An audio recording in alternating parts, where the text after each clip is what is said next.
Ladies and gentlemen, welcome back to the channel. It's your boy RJ Elite. You already know what it is, and welcome to the Elite Wrestling Wrap Up, new little podcast series type thing that I'm gonna be introducing to you guys on here. If you followed the channel before, you know we used to do a little thing, Elite Wrestling Podcast, talk about the hot topics in wrestling at the time. But right now, we're gonna go ahead and talk about the shows in particular. So the TV shows and pay-per-views when they come up, but we're going to break them down between each segment. As you can see, today we're going to cover Monday Night Raw and three of the main topics that have happened on Raw this past Monday. Lady Akane is also in the background, so she could be chiming in every now and then. So let's go ahead and get started. So first thing we're going to talk about that happened on the show that I thought that was, I guess, relatively decent or worth talking about is the Drew McIntyre interview with Charlie. So they kind of chronicled what, Drew's like. And I was waiting for them to actually do this because WWE always does this type of thing. They chronicled how he came in, he was the chosen one by Vince McMahon and stuff like that. We got to see babyface Drew again. So it went along the lines of showing his time when he kind of got, distracted and was with 3MB making a fool of himself. He even said it himself. But I wish they could have gotten some of the indie video packages that when he went out and pretty much made a man of himself, went out into the world of the indie wrestling and actually stood tall and won some championships. I wish they would have chronicled that a little bit more, but it's WWE. They probably don't want nothing to do with it. And then they went along the lines of coming back, him, instead of going to the main roster, going to NXT. And you know what he did there? He went and beat Bobby Roode for the championship, and then injury struck. And then when he came back, he was on the main roster on Monday Night Raw.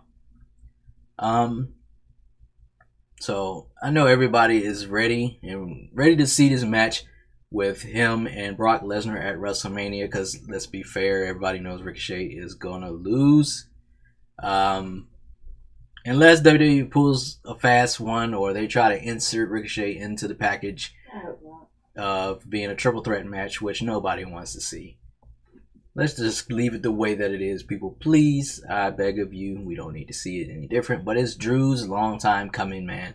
This man has had potential ever since he stepped foot in the WWE. I saw it. I know y'all saw it, but it was just like product one of WWE starting to force feed stuff to us. You know how they have done that over the years with a bunch of other superstars. Vince came out and deemed this man, the chosen one, rather than it happen organically like a lot of people like to see. But instead, things played out the way that they did. But now he is finally getting his shot, getting his chance at being one of the biggest stars in the WWE. And if I'm not mistaken, I think they were saying that of course he's going to be the first champion from Scotland. He's not the first.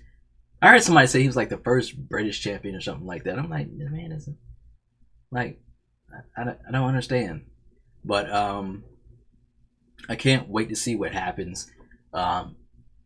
And how it's actually going to play out, at WrestleMania, because you know how they do different things with Brock Lesnar all the time.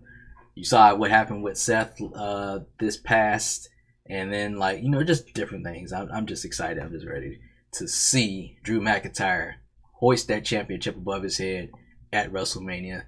And we still got a little bit of time, man. We still got to go through the Elimination Chamber and stuff like that. So I don't know exactly what he will be doing around that time. Maybe nothing, I don't know, but WrestleMania is quickly approaching and we're ready. So next topic I want to talk about is the whole women's Elimination Chamber match. They're really feeding this to us right now. They're trying to sell it, even though we got Super Showdown that's about to come up on this Thursday. But Elimination Chamber is fastly approaching too in March, so I can't wait for that as well. But we had a contract signing on Monday Night Raw. Absent was Shayna Baszler for a little bit of portion of the whole thing. You can see the disdain that the women have for each other. Asuka always on the mic, getting her 2 cents in like she does all the time. Lady Connie is not particularly fond of the way that they're doing her character right now. A lot of people are, though. I don't like it. I miss Asuka from NXT. I miss this unbeatable force. Um, I don't particularly care for her character. Um, it worked, and for me, it doesn't work what they're doing with her now. Um, if you even go back to the streak, I mean, they didn't really need to break it right then and there. Charlotte didn't need the push at the moment, so there should have been no reason why she should have lost. And I also don't even like the way she lost, but we're not going to talk about the streak. Just her character at the moment. I just don't think it fits. I don't think that it's what the roster needs from a female right now. If they want to push somebody that's super crazy, I mean, how many characters do you have for that? I prefer Asuka from NXT. And leading into what you and I were talking about earlier, Asuka from NXT versus Shayna would be awesome. And I wouldn't want to see it any other way. I wouldn't want to see this Asuka, because to me it just seems like she's just washed up. Her character it's not appealing. But that's just my opinion on it. Going off of that, it'd be interesting to actually see who will end up facing the Kabuki Warriors at WrestleMania for the Women's Tag Team Championships. I don't know, man. It's interesting to say the least, about the direction that the rest of these women are actually going to go in. The other women that's involved, Natalia's involved, which, Natalia is just that homestead, veteran that's there, that's put into these matches to make these women look a little bit better than they are. Then you have Ruby Riott, you have Liv Morgan, and you have Sarah Logan. So all three members of the Riott Squad who are not together anymore, and they're really pushing, which I don't know if it's going to end up being another match or a match or whatever that's going to end up happening between Ruby Riott and Liv Morgan. But they're really pushing those two together as, being bitter rivals now, former friends. But it's like a lot of people are sitting there on the outside looking at Sarah Logan. It's like, okay, so where is her placement on this between them? Because it's like, okay, she had really been put on the back burner for a while. I heard some things that, since she's with the whole Viking experience thing now, that maybe she should have went and managed the Viking Raiders, but she should stand out alone on herself. Like, I think they could actually do something with her character if they give her a chance. So you have them fighting. Of course, you have Shayna Baszler, and of course, in big contract signings, like always happens, a war breaks out. Everybody ends up fighting, and Shayna's left in the ring by herself, looking around, plotting, looking at everybody like, yeah, this is what I want to see, and knowing that she's just going to tear through the entire competition at the Elimination Chamber.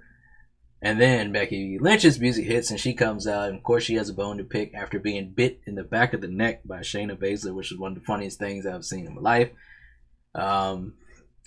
But they come out, they have a little scrap themselves, and it's just the animosity right now is building up between them, and it's going to be so juicy at WrestleMania when they actually get their hands on each other. And I hope to God Shayna wins, because Becky needs another change. The man, I know most of y'all still like it. I've been over it for like a couple months now. It's getting so stale right now. And if they're sitting here and they're literally going to continue to keep pushing her as the man until like Ronda Rousey gets back, then I don't want to see it. And I'm not even going to want to see the Ronda Rousey match at that point. So, I mean, what do you think, babe? I am not a Becky Lynch fan. I haven't been for a while. Her character, like you said, it's stale. This is not the Becky that we saw, Becky Two Belts. It's not even her anymore. It's just, she needs to lose it and then have to crawl from the bottom again. Yeah, a lot of people saying a hungry Becky is a little bit better. Becky that's looking for the challenge, that's going on the run for the title. Like, I mean, she's as dry as Naomi is right now to me. I don't want to see a fight with her, period. and I know this is off topic, but I don't think Naomi is dry right now. She just came back and got a huge pop at the Royal Rumble from all the fans. And like, yeah, she's still doing the same feel the gold gimmick, and I guess that's what you're referring to kind of like change that up a little bit. But if she's hot right now, she's hot. So she's hot to some people. I'm over it. I'm just and she has so much potential. It's just wasted with her doing nothing but feel the glow. Feel the glow of what? You have no belt. You have no nothing. Each his own.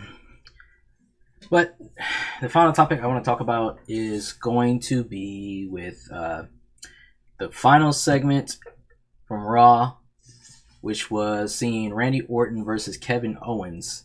And somehow, some way, of course, we all know the Monday Night Messiah and his disciples come down to ringside to, give a little distraction, a little rub, like Booker T would say.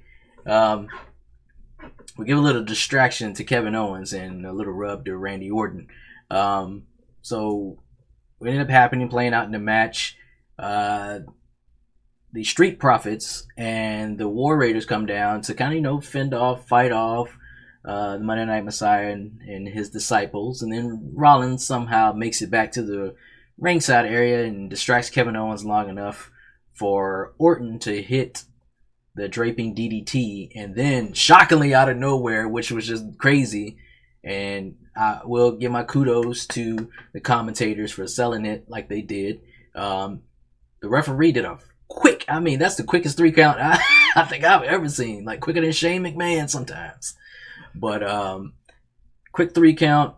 There was a little confusion going on. Randy Orton clearly saw it in his face. You see how quickly he actually got out of the ring after Kevin Owens got back up.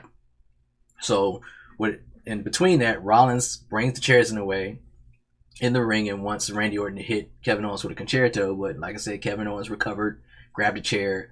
Randy said, look, I ain't got no qualms, no beef with you. He drops the chair, gets out of the ring, and walks up the ramp as quickly as possible. So then you're sitting here looking at the ref, and the ref is sitting here selling it the whole time. Like, you could see it, like, before the reveal was made. Like, after he did the quick 3 count, he jumped out of the ring and looked at Rollins and was, like, kind of, like, helping Rollins to his feet and stuff like that. And Rollins was, like, nudging him off, like, I'm fine. And then, like, even when Kevin had the chair in the ring, he was daring Rollins to get in the ring with him.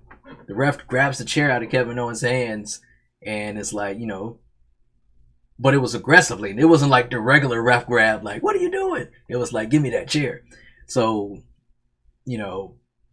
Rollins ends up going up the ramp. Owens ends up getting out the ring, grabbing the referee, pulls him in the ring, jarring at him, tears the referee shirt open, and reveals that there is a Monday Night Messiah t-shirt underneath the ref shirt.